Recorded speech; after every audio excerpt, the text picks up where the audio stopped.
कभी कोई आदमी 4 बजे उठ के कुत्ते के पत्थर नहीं मार सकता। 4 बजे उसे सारी चीजें अच्छी दिखाई देती है। 6 बजे जब आप उठोगे ना, प्रकृति आपको इतनी सुंदर लगेगी, पेड़ पौधे सुंदर लगेंगे, फूल सुंदर लगेंगे। आपके अंदर ऐसी भावना ही नहीं आ सकती कि मैं किसी के थप्पड़ मार दूं सुबह 6 बजे। क्यों? क्योंकि आपके अंदर आप भगवान के सबसे नजदीक होते हो इस समय। इस समय पढ़ा हुआ भी अच्छा याद होगा। इस समय अगर कोई ध्यान में जाता है, बहुत सारे आप में से ऐसे होंगे जिनकी इस समय के बीच में एक बार नींद खुल जाती है। ऐसा कहते हैं कि इस समय अगर नींद खुली और आदमी कोई प्रार्थना करे ना, तो वो पूरी हो जाती है। कारण पता है क्या है? क्योंकि इस समय आदमी भगवान के सबसे नजदीक होता है, उसे बड़ी आसानी होती है। इसीलिए ऋषि मुनि इस समय उठते थे 4 बजे, फिर वो ध्यान में बैठते थे, वो तुरंत ध्यान में चले जाते थे। ये सबसे अमूल्य समय। इस समय में कहते हैं कि कभी कोई आदमी किसी की मर्डर नहीं करता, उसके मन में ऐसा भाव ही नहीं आता कि मैं किसी को मार दूं। और इसके अपोजिट है ये, जितने उपद्रव होते हैं इसी समय होते हैं, जितनी हत्याएं होती है लगभग इसी समय होती है। इसी समय आपको भयंकर गुस्सा आता है, सुबह नहीं आता कभी। इस समय के बीच में गुस्सा नहीं आएगा आपको।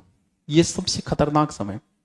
और कहते हैं कि इस समय भी भगवान का ध्यान करना चाहिए ताकि आप किसी भी गलत कार्य से बच जाओ, क्योंकि जितने गलत कार्य होंगे ना वो इसी समय होंगे। आपको अगर आप आराम से सो लेते हो इस समय के बीच में, तो आपके लिए सबसे अच्छा समय है। लेकिन सो के सिर ल्या दो। जाग आ गई तो प्रकृति आपको कोई संकेत दे रही है, ऊपर वाला आपको कोई संकेत दे रहा है, उठ जा, कोई काम कर ले। या हो सकता है भगवान के आप इतने नजदीक हो कि वो आपको मैसेज दे रहा है। इसमें बहुत से लोगों की नींद खुलती है इस समय, लगभग लोगों की खुल जाती है 4 बजे 6 बजे के बीच। छोड़ दे करो बिस्तर, चल ठीक है अब ध्यान करेंगे या पढ़ाई करेंगे। बहुत अच्छा समय होता है ये 4 से 6 के बीच। हो सके किसी दुश्मन से आपकी दुश्मनी हो, तो जैसे ही आप उठोगे आपको वही दुश्मन याद आएगा। मैं तने जागता ही मन तेरी याद आ। तू रात को जब सोया था तो उसे याद करते हुए सोया था, इसीलिए उठते ही तुझे सबसे पहले वही याद आया जो रात को सोया था। इसलिए सोते समय आपका दिमाग एकदम शांत होना चाहिए। अगर सोते समय पढ़ाई का ध्यान है तो रात में पढ़ाई का सपना होगा। क्या देखो अमन आजकल पढ़ाई का सपना होगा बहुत है।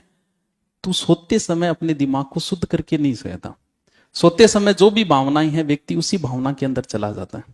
इसीलिए कोई व्यक्ति टेंशन में सोएगा तो सारी रात विनीता कोजा कोजा सपना होगा। इसीलिए कहा जाता है सोने से 10 मिनट पहले आराम से बैठो, मन को शांत करो, ध्यान में बैठो।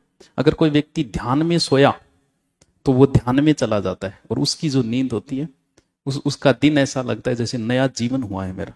सब कुछ अच्छा लगे, कुछ भी याद नहीं आएगा उसको। इसलिए जरूरी है कि 10 मिनट ध्यान करो। ध्यान में कुछ नहीं करना, आराम से बैठो। सोने से पहले सांसों को नोट करना शुरू कर दो, सारी चीजें भूल के सांस जो ले रहे हो उसे देखो, अंदर जाते में बाहर आते में 5-7 मिनट।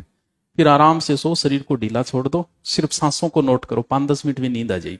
वो नींद जो होगी वो आपके जीवन की सर्वश्रेष्ठ नींद होगी। 5-10 दिन प्रैक्टिस करना, क्योंकि पढ़ाई के लिए जरूरी है। रात ने ऊंधा सुंधा करता सोया, सुबह 6 बजे उठ्यो, भाई दिमाग में पाछो चाले, इसका मतलब आप सोए ही नहीं।